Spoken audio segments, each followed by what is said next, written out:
من يهده الله فلا مضل له ومن يضلل فلا هادي له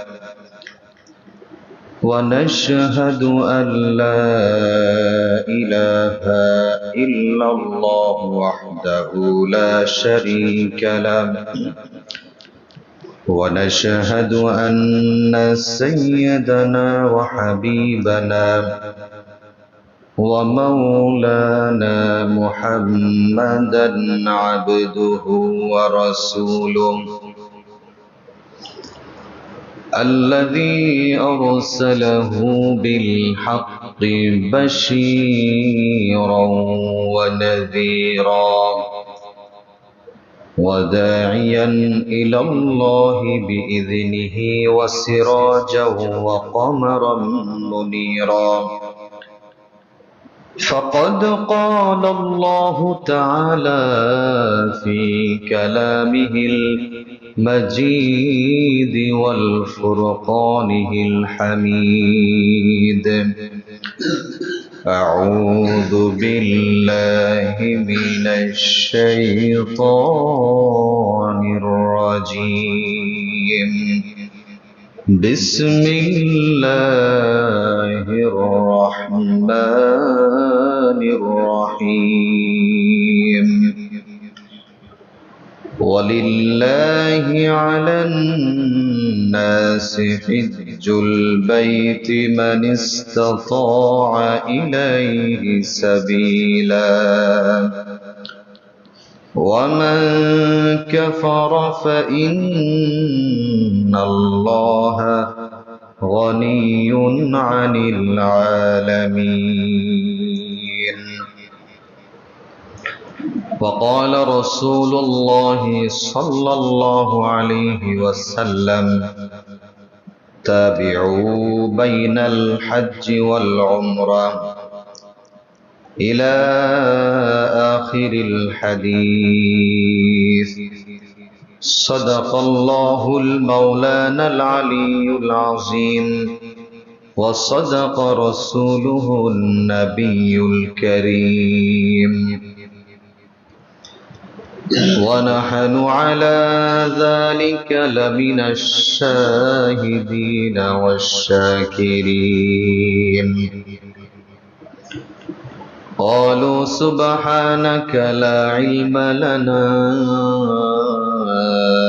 إلا ما علمتنا إنك أنت العليم الحكيم وقال تعالى في شان حبيبه ومحبوبه إن الله وملائكته يصلون على النبي يا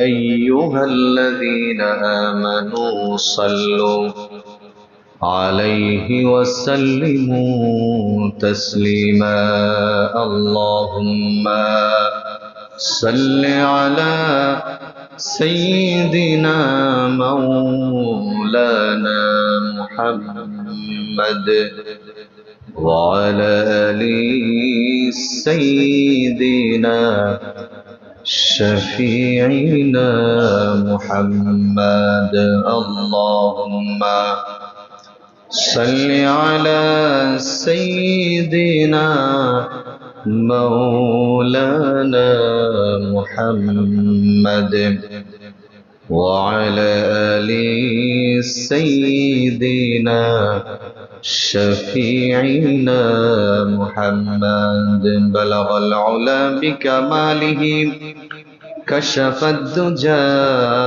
بجماله حسنة جميع خصاله صلوا عليه وآله الحمد لله মুআজ্জাজ মুহতারাম মুসাল্লিয়ান নিজাম মহান আল্লাহ রাব্বুল ইজ্জাত ওয়াল জালালের দরবারে লাখ কোটি শুকরিয়া আদায় করি যিনি আমাদেরকে অত্যন্ত ভালোবেসে মহব্বত করে পবিত্র সালাতুল জুমাতে জুমার সালাত আদায়ের উদ্দেশ্যে আল্লাহর ঘর মসজিদে সকলের আগে ভাগে আসার বসার তৌফিক দান করলেন। এই জন্য সেই মহান মালিকের দরবারে তার শিখানো ভাষায় কালিমাতুশ শুকরিয়া আদায় করি আলহামদুলিল্লাহ। দুরূদ ও সালাম পেশ করি সর্বকালের সর্বযুগের সর্বশ্রেষ্ঠ মহামানব রাহমাতুল লিল আলামিন সাইয়্যিদুল মুরসালিন খাতামুন নবিয়্যিন মুহাম্মদ আরবি বিশ্ব নবী জনাবে মুহাম্মদুর রাসূলুল্লাহ সাল্লাল্লাহু আলাইহি ওয়াসাল্লাম। আরো একবার শুকরিয়া আদায় করি জীবন আল্লাহ সুবহানাহু ওয়া তাআলা গত জুমা থেকে নিয়ে আজকের জুমা পর্যন্ত হায়াতে তয়্যিবা দান করেছেন, সুস্থ হালাতে রেখেছেন। সুস্থতার সাথে আল্লাহর ঘর মসজিদে দুনিয়াবী সকল কর্মকাণ্ডকে অপেক্ষা করে আল্লাহর ঘর মসজিদে সকলের আগে ভাগে আসতে পেরেছি। এই জন্য আরো একবার শুকরিয়া পড়ি আলহামদুলিল্লাহ। প্রাণপ্রিয় মুসাল্লিয়ানে ইকরাম, আমি আপনাদের সম্মুখে মহাগ্রন্থ পবিত্র কোরআনুল কারীম থেকে একটি আয়াতে কারিমা তেলাওয়াত করেছি। রাসূল কারীম সাল্লাল্লাহু আলাইহি ওয়া আলিহি ওয়াসাল্লামের অসংখ্য অগণিত হাদিস থেকে একটি হাদিস শুনিয়েছি। এই আয়াত এবং হাদিসকে সামনে রেখে খুবই গুরুত্বপূর্ণ অল্প সময়ের ভিতরে কিছু আলোচনা করার চেষ্টা করব। আল্লাহ সুবহানাহু ওয়া তাআলা ধৈর্য সহকারে মনোযোগের সাথে শ্রবণ করা, বোঝার এবং আমল করার তৌফিক দান করুন, বলি আমিন। প্রাণপ্রিয় মুসাল্লিয়ান ইকরাম, দুনিয়ার সময় দেখতে দেখতে ফুরিয়ে যাচ্ছে। এটা যদি আপনি আমি বুঝতে চাই, তাহলে আপনার আমার জীবনের পিছনের দিকে যদি একটু লক্ষ্য করি, তাহলে খুবই পরিষ্কার হয়ে যায় যে কিছুদিন আগেও মনে হবে যে এই যে কিশোর বয়স পার করলাম, যৌবন বয়স পার করলাম, অলরেডি বিরুদ্ধ বয়সে পদার্পণ করেছি। যারা যৌবন বয়সে তাদের কাছে মনে হবে যে কিছুদিন আগে শিশুকাল পার করছি। আর দুনিয়া ও মাজরাতুল আখিরাহ, এই দুনিয়াটা হলো শস্যক্ষেত্র জান্নাতের। মানে খুবই সংক্ষিপ্ত সময়ের শস্যক্ষেত্রে যেমন মানুষ কাজ করার জন্য যায়, সকালে যায়, সন্ধ্যার ভিতরে যার যার নিজ গন্তব্যস্থলে চলে আসে, ঠিক দুনিয়াটা এর চেয়ে খুব একটা বড় কিছু নয়। খুবই ছোট্ট সীমিত একটা সময়ের জন্য আল্লাহ তাআলা দুনিয়াতে পাঠিয়েছে। এটা আমাদের একটু উপলব্ধি করা দরকার যে দেখতে দেখতে শরীরের গঠনের পরিবর্তন আসছে, দেহের পরিবর্তন হচ্ছে, সময়ের সাথে সাথে শক্তির পরিবর্তন হচ্ছে শরীরের মধ্যে। তা যে কোনো সময় ডাক চলে আসবে। এই জন্য সব সময় মালিকের সাক্ষাতের জন্য প্রস্তুত থাকা, যে এই দুনিয়ার মায়া ছেড়ে কিন্তু আপনার আমার চলে যেতে হবে। প্রত্যেকটা কর্মকাণ্ড আল্লাহ সুবহানাহু ওয়া তাআলার হুকুম, নবীজির সুন্নাহ মোতাবেক যতটা সহজ করে নিতে পারবো আপনি আমি, পরকালীন জিন্দেগিতে কামিয়াবি হওয়ার জন্য খুবই সহজ হয়ে যাবে। প্রিয় মুসাল্লিয়ান ইকরাম, আজকের যে বিষয়টা আমি সিলেক্ট করেছি আপনাদের সামনে সংক্ষিপ্ত সময়ের আলোচনার জন্য, সেটা হলো বিশেষ করে ওমরার গুরুত্ব। হজের আলোচনা আমরা অনেকেই শুনছি বা আমি একাধিকবার আলোচনা করেছি, আর হজের পাশাপাশি ওমরার ব্যাপারে একটু সামান্য হয়তো বা টাচ দিয়েছি। আর আজকে বিশেষ করে হজের কর্মকাণ্ডের পাশাপাশি ওমরার যে বিশেষ ফজিলত এবং গুরুত্ব আছে, এই সম্পর্কে আমরা সংক্ষিপ্ত সময় শুনব। বেশ অনেকগুলো তাৎপর্যপূর্ণ গুরুত্বপূর্ণ হাদিস রয়েছে, যেগুলো আমরা জানলে আশা করা যায় যে আল্লাহ তাআলা যদি আমরা বুঝতে পারি, আমাদের অনেকের নসিবে হজ অথবা ওমরা কবুল করে নিতে পারেন আল্লাহ তাআলা। আল্লাহ তাআলা আমাদের সকলের জন্য কবুল করুক, পড়ি আমিন। যেই আয়াতে কারিমে আমি তেলাওয়াত করেছি, আল্লাহ তাআলা বলেন, ওয়ালিল্লাহি আলান নাসি হিজ্জুল বাইতি মান ইসতাতা ইলাইহি সাবিলা। যেই ব্যক্তির সামর্থ্য আছে আল্লাহর ঘর তথা বাইতুল্লাহ পর্যন্ত পৌঁছানোর, ওই ব্যক্তির আমি আল্লাহর জন্য হজ করা ফরজ হয়ে যায়। ওমান কাফারা ফাইন্নাল্লাহা গনিয়্যুন আনিল আলামিন। আল্লাহ তাআলা বলেন, যেই ব্যক্তি ইচ্ছা করে এটা অস্বীকার করবে বা করবে না, ওই ব্যক্তি থেকে আমি আল্লাহ তাআলা অমুখাপেক্ষী। তার মানে ওই ব্যক্তি যদি না করে সেই ব্যক্তি ক্ষতিগ্রস্ত হবে, আমি আল্লাহর এতে কোনো কিছু আসে যাবে না। তো হজ আসলে সামর্থ্য ব্যক্তি, সামর্থ্যবান ধনাঢ্য ব্যক্তি যাদের আল্লাহ তাআলা আর্থিক সচ্ছলতা দান করেছেন তাদের জন্য হজ ফরজ। এখন বর্তমানে হজ করার জন্য মিনিমাম 5 লক্ষ টাকার প্রয়োজন, একটু কমে আসছে, আমি যতটুকু শুনেছি 5 থেকে 6 লক্ষ টাকা হজ করার জন্য প্রয়োজন। সেই ক্ষেত্রে যেই ব্যক্তির সামর্থ্য নাই হজ করার জন্য, সেই ব্যক্তিকে ওমরা করতে পারবে কিনা এরকম একটা প্রশ্ন আসে। ঠিক এই প্রশ্নটা এক সাহাবী জিজ্ঞেস করেছিল যে আমি তো এখনো পর্যন্ত হজ করি নাই, ওমরা কি করা যাবে কিনা।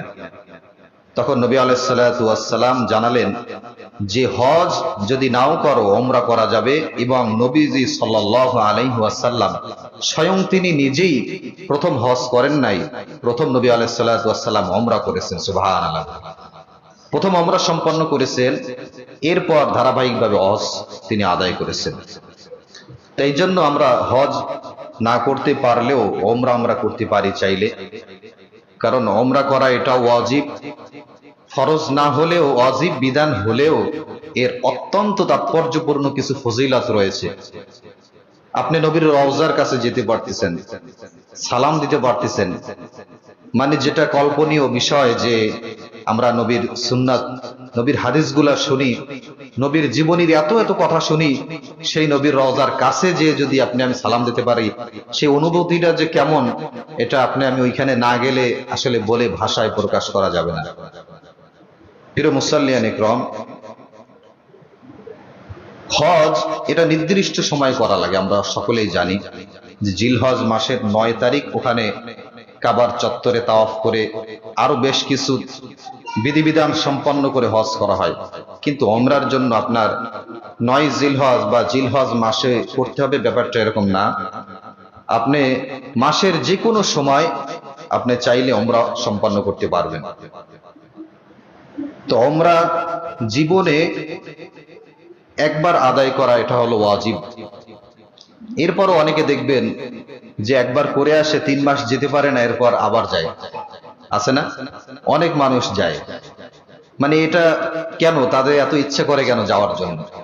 অন্য কোথাও মানুষ এত বেশি যায় না, কিন্তু মক্কা মদিনায় মানুষ এত বেশি যাইতে চায় কেন? দেখবেন অনেক মানুষের টাকা পয়সা নাই, খুবই নিরীহ অবস্থা, খুবই সংকটময় জীবনযাপন, তার ভিতরও দেখবেন যে করে হোক অনেক মানুষ আমি দেখেছি তারা হজ করেছে, ওমরাও করেছে, না পারলে অন্তত ওমরাও করেছে। এটা হচ্ছে দিলের একটা তামান্না থাকে, ইচ্ছা আকাঙ্ক্ষা থাকে।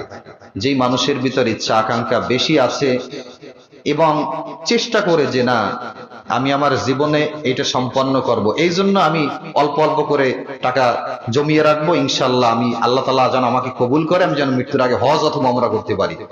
তো এরকম ইচ্ছা তামান্না যাদের ভিতরে থাকে, আল্লাহ তাআলা আশা করা যায় যে আল্লাহ তাআলা এই সকল মানুষদেরকে নবীজির রওজা মক্কা মদিনা না দেখিয়ে নেবেন, আশা করা যায় ইনশাআল্লাহ। তাই জন্য নিয়াত করা দরকার যে হজ যদি আল্লাহ তাআলা কবুল নাও করে, ওমরা যেন আল্লাহ তাআলা আমার নসিবে দেন। নিয়াত করতে তো দোষ নাই, হজেরও নিয়াত করা যায়, ওমরারও নিয়াত করবেন, কবুল করার মালিক কে? আল্লাহ তাআলা কবুল করবেন।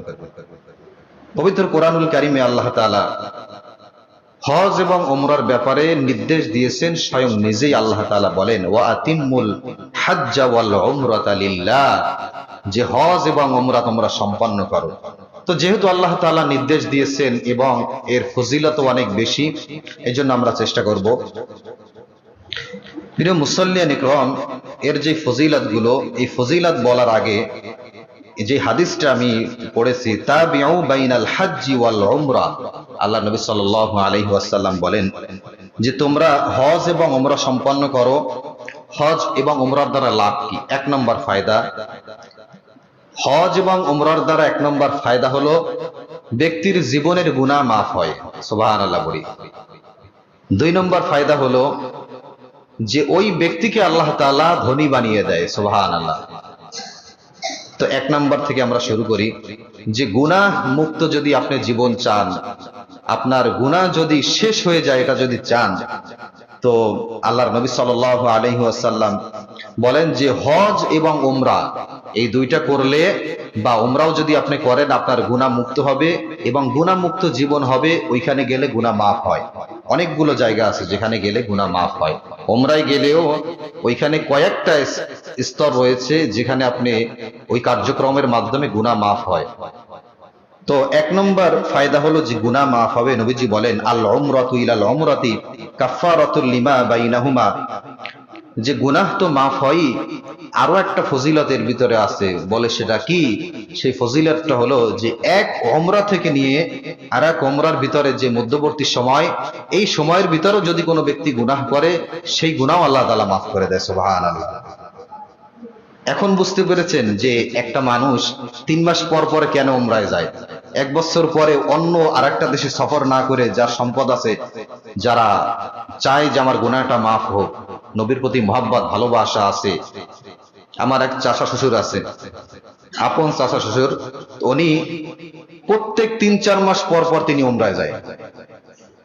প্রত্যেক 3-4 মাস পর পর উমরায় যায়। জিজ্ঞেস করলো যে আপনি এত উমরায় যান কেন? আপনি তো অন্য জায়গাও যাইতে পারেন বা আপনার মাহফিল থাকে, তো এই প্রোগ্রাম তো কিছু মিসও হয় 3 মাস পর পর যেতে গেলে। কয় এটার একটা অনুভূতি আলাদা। উমরায় গেলে এর মধ্যবর্তী যে গুনাহ এটা তো মাফ হয়, আর নবীজির রওজায় গেলে একটা অন্য রকমের অনুভূতি সৃষ্টি হয়। চোখে পানি ধরে রাখা যায় না। আর আল্লাহর ভয়ে, নবীর ভালোবাসায় যেই ব্যক্তির চোখ থেকে 1-2 ফোঁটা পানি বের হবে, আল্লাহর নবী সাল্লাল্লাহু আলাইহি ওয়াসাল্লাম তাকে শাফায়াত করা তার জন্য ওয়াজিব হয়ে যাবে। সুবহানাল্লাহ। এই আলোচনাগুলো আসতেছে এক এক করে। তে গুনাহ মাফ হবে এবং সম্পদশালী আল্লাহ তাআলা বানিয়ে দেবে, ধনী বানিয়ে দেবে। যেই ব্যক্তি উমরা পালন করবে, আল্লাহর নবী বলেন ওই ব্যক্তির রিজিকের পেরেশানি হবে না, ওই ব্যক্তিকে আল্লাহ তাআলা ধনী বানিয়ে দেবে। দুনিয়ার মধ্যে ধনী হওয়ার জন্য কি কত কিছুই না করি আমরা, কিন্তু ভালো পন্থাগুলো আমরা অ্যাপ্লাই করে দেখি না যে আসলে হওয়া যায় কিনা। চেষ্টা করার পরে আল্লাহর নবী যা বলেছেন এটা আমরা করলে এর ভিতরে কল্যাণ নিহিত আছে। 3 নম্বরে হলো হজ এবং উমরার মাধ্যমে ইমানের পরিপূর্ণতা, একটা আলাদা তৃপ্তি পাওয়া যায়। কারণ আমরা জানি যে ইমানের যেই পিলার, যে স্তম্ভ, যেই 5টা, তার ভিতরে একটা আছে হজ। তো এটা সামর্থ্যবান ব্যক্তি ছাড়া করা সম্ভব না। তাই সেই হজের সেই 7টা, সেই ইমানের যেই একটা স্তর, এই তৃপ্তিটা কিন্তু সামর্থ্যবান ব্যক্তি ছাড়া অন্য কেউ পায় না। অন্তত কিছুটাও যদি আমরা পেতে চাই তাহলে উমরা করতে হবে, তাহলে কিছুটা আমরা এই তৃপ্তিটা পাবো। তো ইমানের একটা যে তৃপ্তি, যে স্বাদ, এটা যদি আমরা পরিপূর্ণ পেতে চাই তাহলে উমরা এবং হজ এটার মাধ্যমে পরিপূর্ণ তৃপ্তিটা পাওয়া যায়। 4 নম্বরে হলো যে নবীজির সাক্ষাৎ আমরা পাই নাই, পেয়েছি? আমরা নবীর সাক্ষাৎ পাই নাই। আমরা এই ধরায় আগমন করার অনেক আগে, 1500 বছর আগে নবী আলাইহিস সালাতু ওয়াস সালাম এই দুনিয়া থেকে চলে গেছেন। তখন আমাদের দিলের একটা তামান্না থাকে যে নবীর সাথে যদি সাক্ষাৎ হতো তাহলে কতই না ভালো হতো। আমরা নবীজিকে তো পাই নাই। তো একজন ইমাম রাহমাহুল্লাহ তিনি বলেন যে তোমরা যদি নবী আলাইহিস সালাতু ওয়াস সালামের সাক্ষাৎ কামনা করতে চাও তাহলে নবীর রওজার কাছে যে যদি তোমরা সালাম দাও, তাহলে নবী আলাইহিস সালাতু ওয়াস সালাম বলেন যে আমার জীবদ্দশায় আমার সাথে সাক্ষাৎ করলেই যেই অনুভূতি, যেই তামান্না তোমাদের পরিপূর্ণ হতো, আমার রওজার কাছে যে যদি আমাকে সালাম দাও সেই আশা পরিপূর্ণ হবে, সেই সাক্ষাৎ লাভ তোমাদের হয়ে যাবে। সুবহানাল্লাহ। বাস্তব জীবনে নবীর সাথে সাক্ষাৎ করলে যে ফায়দা হতো, যেই অনুভূতি হতো যে আমার রওজায় কাছে দাঁড়িয়ে যদি কোনো ব্যক্তি সালাম দেয়, নবীজি বলেন সে যেন কেমন যেন আমার জীবদ্দশায় আমার সঙ্গে সাক্ষাৎ করে গেল। সুবহানাল্লাহ। তো নবীর সাক্ষাৎ জীবদ্দশায় তো সম্ভব না, নবীর রওজায় সালাম দিলে যদি নবীর সাথে সাক্ষাতের একটা মাধ্যম হয়, তো এটা এর চেয়ে আর কি আছে?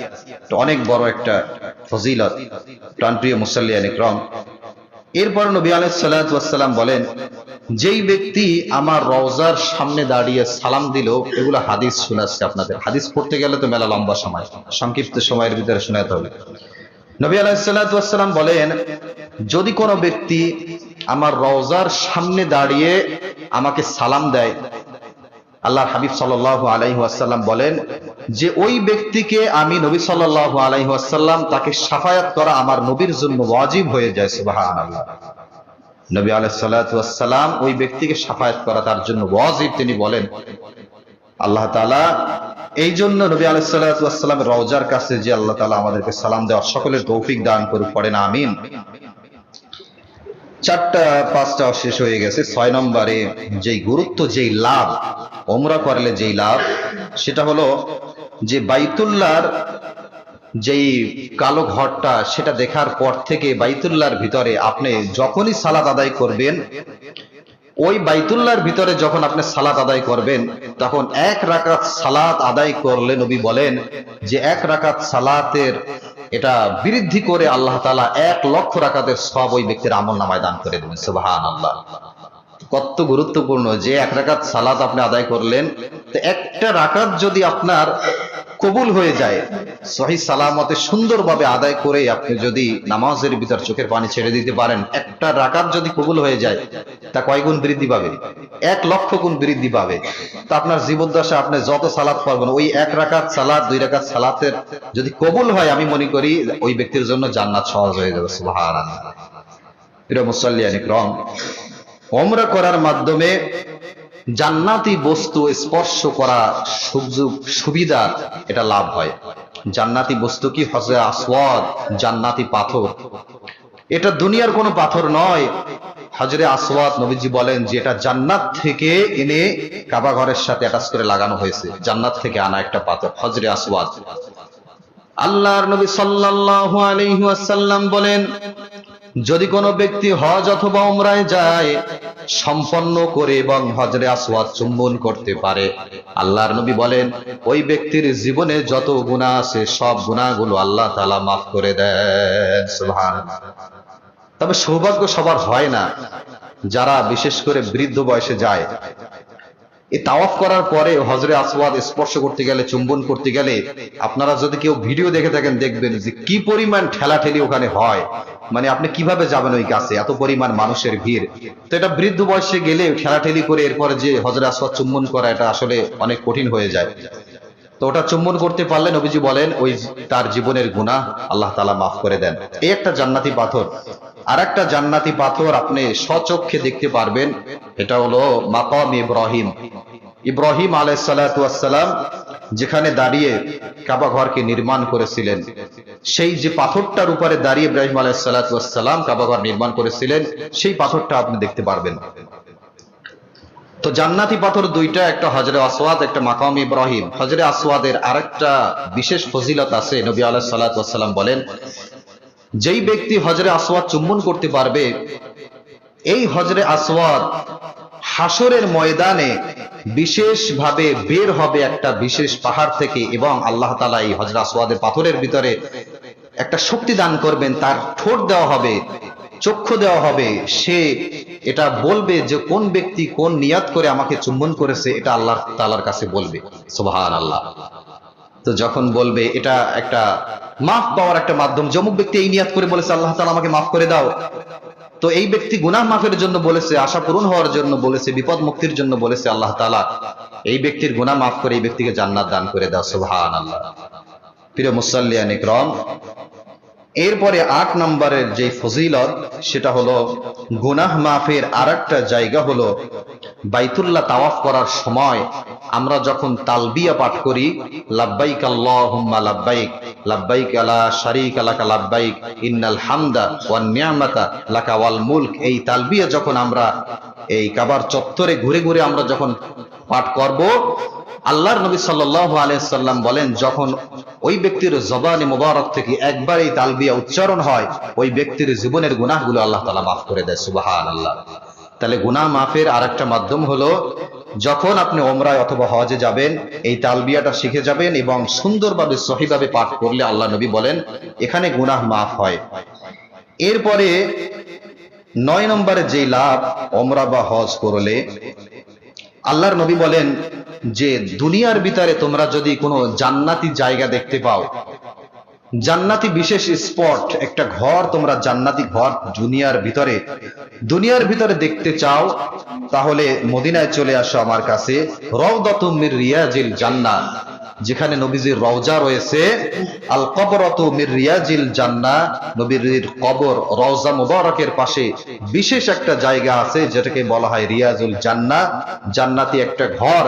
যেই ঘরের ভিতরে বসে, যেই ঘরের ভিতরে ঢুকে আপনি যদি 2টা রাকাত সালাত আদায় করতে পারেন, আল্লাহর নবী বলেন যেই ঘরের ভিতরে ঢুকে সালাত আদায় করলে নামাজটা আল্লাহ তাআলা কবুল করে নেন। সুবহানাল্লাহ বলেন।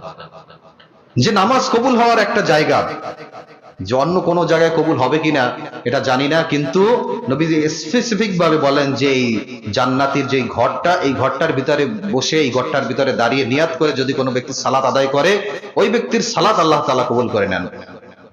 তাহলে যদি কোনো ব্যক্তির নামাজ আল্লাহ তাআলা কবুল করেন, তা আশা করা যায় যে কোনো ব্যক্তির নামাজ যদি আল্লাহ তাআলা কবুল করেন, যে ওই নামাজের ওসিলা আল্লাহ তাআলা মাফ করে দিবেন। সুবহানাল্লাহ। এই জন্য দিলের তামান্না থাকা দরকার যে এই জান্নাতি ঘরে রাউদাতুম মির রিয়াজিল জান্নাহ, নবীজির রওজা মুবারকের পাশে যেই ঘরটা রয়েছে, এখানে আল্লাহ তাআলা আমাদের সকলের নামাজ আদায় করার তৌফিক দান করুন, আমিন। অনেকের কিন্তু গেলেও নসিব হয় না, এই জন্য দিলের তামান্না, ইচ্ছা থাকা দরকার। কারণ ওইখানে সালাত আদায় করতে হলে নুসুক নামের একটা অ্যাপস আছে, আমি শুনেছি যে ওখানে আগে থাকতে আবেদন করে রাখতে হয় যে আপনি ওইখানে যে টাইমে যাবেন তার 1 দিন আগে বা 2 দিন আগে, কিছু আগে আপনি আবেদন করে রাখবেন। কিছু মানুষ ওখান থেকে বের হবে, এরপর আবার কিছু মানুষ ঢুকবে। এই জন্য আল্লাহ তাআলা কবুল না করলে সব জায়গায় মানুষ যাইতে পারে না। হজে গেলে, উমরায় গেলেও প্রত্যেকটা যে বিধিবিধান আছে সবাই সঠিকভাবে পালন করতে পারে না। এই জন্য আল্লাহ তাআলার কাছে দোয়া করা দরকার যে পাশাপাশি আল্লাহ তাআলা এই যে বিধিবিধান গুলো আছে সবগুলো যেন আমি আদায় করতে পারি, আল্লাহ তাআলা তৌফিক দান করেন, আমিন। প্রিয় মুসল্লিয়ান ইকরাম, আর 3টা আছে, আমি বলে শেষ করে দেব। 10 নম্বরে হলো যে সকল বান্দারা দুর্বল হয়ে গেছে, যারা জিহাদ করতে পারে না, জিহাদে অংশগ্রহণ করার তার সুযোগ নাই, আল্লাহর নবী বলেন এই সকল দুর্বল বান্দা যদি ওমরা করে, আল্লাহ তাআলা ওই সকল বান্দাকে জিহাদ করার সওয়াব দান করে দেবে। সুবহানাল্লাহ। জিহাদের কিন্তু অনেক বড় ফজিলত রয়েছে। তো ওই দুর্বল বান্দারা ওমরা করলে জিহাদের সওয়াব পাবে। 11 নম্বর লাভ বা ফজিলত হলো যে ওমরা করতে যে ওখানে যে আপনি যে খরচগুলা করবেন, বিশেষ করে দান, এই দানের ফজিলতের ব্যাপারে আসছে যে আপনি 1 টাকা যদি খরচ করেন, দান করেন, এই 1 টাকা বৃদ্ধি করে 700 গুণ পর্যন্ত আপনাকে সওয়াব দান করা হবে। সুবহানাল্লাহ। দেখেন, আমরা দুনিয়ার অন্য যেখানেই থাকি না কেন, এই রমাদানুল মুবারক আসলে বিশেষ একটা ফজিলত পাওয়া যায় যে 10 গুণ আমরা জানি বৃদ্ধি করে দেওয়া হয়, যে কোনো আমল 10 গুণ বৃদ্ধি করে দেওয়া হয়, সেটাকে 10 গুণ থেকে 70 গুণ পর্যন্ত বৃদ্ধি করে দেওয়া হয় যদি ভালো লাগে আল্লাহ তাআলার। তো রমাদানুল মুবারকে শুধুমাত্র 700 গুণ পর্যন্ত হাদিসের ভিতরে আসছে বৃদ্ধি করে দেওয়া হয়। কিন্তু মক্কা মদিনায় যখন আপনি যাবেন, আপনাকে সব সময় আপনি 1 টাকা দান করলে আপনাকে সাথে সাথে 700 গুণ পর্যন্ত আল্লাহ তাআলা বৃদ্ধি করে সওয়াব দান করে দেবে। একটা প্লাস পয়েন্ট, একটা ফজিলত। সুবহানাল্লাহ। প্রাণপ্রিয় মুসল্লিয়ান ইকরাম, এরপরে 12 নম্বর যে ফজিলত, আমি এত কষ্ট করে মক্কা মদিনায় হজ বা উমরা করার জন্য যাব, আপনি যে হাত ব্যবহার করতেছেন, পা ব্যবহার করতেছেন, মুখ ব্যবহার করতেছেন, এই ব্যবহার করার দ্বারা আল্লাহ তাআলা বলেন আল ইয়াউমা নাখতিমু আলা আফওয়াহিহিম ওয়া তুকাল্লিমুনা আইদিহিম ওয়া তাশহাদু আরজুলুহুম বিমা কানু ইয়াকসিবুন। যে হাসরের ময়দানে, কিয়ামতের মাঠে মানুষের হাত এবং পা, মুখ সবকিছু সাক্ষ্য দিবে। তা আপনি এই যে ভালো কাজগুলো করতেছেন, এই ভালো কাজের স্বীকৃতিটা আপনি তখন পাবেন যে কষ্ট করে আপনি এগুলো সম্পন্ন করেছেন, যে হজ করেছেন, উমরা করেছেন। আল্লাহ তাআলা এই পায়ের প্রত্যেকটা জবান খুলে দিবে, হাতের জবান খুলে দিবে, আপনার পক্ষে সাক্ষ্য দিবে। আবার যদি আপনি ভালো কাজ না করেন তাহলে সমস্যা আছে না নাই? তাহলে বিপক্ষে সাক্ষ্য দিবে। প্রিয় মুসল্লিয়ান ইকরাম, এরপরে সর্বশেষ যেটা বলবো যে মসজিদে নববীতে সালাত আদায় করার একটা বিশেষ ফজিলত রয়েছে। অনেকে আমরা এখন বিশেষ করে হজ অথবা উমরার যে প্যাকেজগুলো রয়েছে সেখানে উল্লেখ থাকে যে আপনি মক্কায় এতদিন থাকবেন, মদিনায় এতদিন থাকবেন, তো মদিনায়ও যাওয়ার সুযোগ হয়। তো আগে এরকম হয়তোবা ছিল যে যাওয়ার পরে এই জায়গাগুলো নিয়ে যাইতে, বিশেষ কিছু জায়গা বাদও পড়ে যেত, এরকম হতো অনেক সময়। তো মদিনায় মসজিদে নববীতে যদি আপনি সালাত আদায় করেন, হাদিসের ভিতরে আসছে যদি কোনো ব্যক্তি 40 ওয়াক্ত সালাত আদায় করতে পারে মসজিদে নববীতে, আল্লাহর নবী বলেন ওই ব্যক্তিকে আল্লাহ তাআলা মুনাফিকের খাতা থেকে নামটা কেটে দেয়। সুবহানাল্লাহ। মানুষের কথাবার্তা, আচার আচরণে মুনাফিকি স্বভাব অনেকেরই লাভ পায়, ভালো মানুষেরও মুনাফিকি স্বভাব অনেক সময় চলে আসে, কথাবার্তায় চলে আসে, অনিচ্ছাকৃত ভাবেও চলে আসে। আল্লাহর নবী বলেন মদিনায় যে মসজিদে নববীতে 40 ওয়াক্ত সালাত যদি কোনো ব্যক্তি আদায় করতে পারে, আল্লাহ তাআলা ওই ব্যক্তিকে মুনাফিকের খাতা থেকে নাম কেটে দেয়। সুবহানাল্লাহ। শুধু তাই নয়, মসজিদে নববীতে আপনি যদি 1 রাকাত সালাত আদায় করেন, আল্লাহর নবী বলেন যে 1000 রাকাত সালাত আদায় করার সব ওই ব্যক্তির আমলনামায় দান করে। সুবহানাল্লাহ। এই দুইটা মসজিদ এবং সর্বশেষ আরেকটা মসজিদ আছে মসজিদে আকসা, জেরুজালেমে অবস্থিত। এই মসজিদে যদি কোনো ব্যক্তি 1 রাকাত সালাত আদায় করে, 50,000 রাকাত সালাতের সব আল্লাহ তাআলা দান করে। সুবহানাল্লাহ। তো এই 3টা মসজিদ ছাড়া আপনি দুনিয়ার কোনো মসজিদে যে সালাত আদায় করলে যতই জাঁকজমকপূর্ণ হোক না কেন, যতই দেখতে ভালো হোক না কেন, সালাতের সব বেশি পাওয়া যাবে না। প্রিয় মুসল্লিয়ান ইকরাম, আমরা যতটুকু আলোচনা শুনলাম আল্লাহ তাআলা শোনার বোঝার আমল করার তৌফিক দান করুক। সর্বশেষ আমি আপনাদের সামনে একটি কথা বলে শেষ করব। আমি এই 27 তারিখে ওমরার উদ্দেশ্যে রওনা দিব। আমি আপনাদের কাছে দোয়া চাই আল্লাহ তাআলা সুস্থতার সাথে যেন আমি ওমরায় যেতে পারি এবং যেই বিধিবিধানগুলো রয়েছে সুন্দরভাবে যেন আদায় করতে পারি। কারণ এখানে যে আমি শুনেছি অনেক মানুষ অসুস্থ হয়ে যায়, কারণ যেই কষ্ট পরিশ্রম গুলা করতে হয়, সাধারণ যারা একটু অসুস্থ হয়ে গেলে সবগুলো সম্পন্ন করতে পারে না। এই জন্য আমি আপনাদের কাছে দোয়া চাই যে আল্লাহ তাআলা আমাকে যেন সুস্থতার সাথে পবিত্র ওমরা পরিপূর্ণভাবে যেন সম্পন্ন করতে পারি। এবং আমিও আপনাদের জন্য দোয়া করি, যে যশোরবাসীর জন্য দোয়া করি যে আল্লাহ তাআলা সকলকে যেন পরিপূর্ণ ঈমানদার হিসেবে আল্লাহ তাআলা কবুল করেন, পড়েন আমিন। এবং দোয়া করি যে আল্লাহ তাআলা সকলকে হজ অথবা ওমরা পালন করার আল্লাহ তাআলা তৌফিক দান করুক। এবং এখানে যে মানুষের নাম ধরে উচ্চারণ করে বা দোয়া করলে এখানে দোয়া কবুল হয়, আল্লাহর নবী বলেন ওখানে যে যদি কোনো ব্যক্তিকে উল্লেখ করে দোয়া করা হয় সেই দোয়া আল্লাহ তাআলা কবুল করেন। তো আমি এলাকার জন্য দোয়া করব ইনশাআল্লাহ, এবং অন্যান্য যারা আছেন যতদূর আমার সম্ভব মনে পড়ে নাম ধরে নেওয়ার চেষ্টা করব। বাকি এলাকার জন্য তো দোয়া আছে। আল্লাহ তাআলা আমাকে সুস্থতার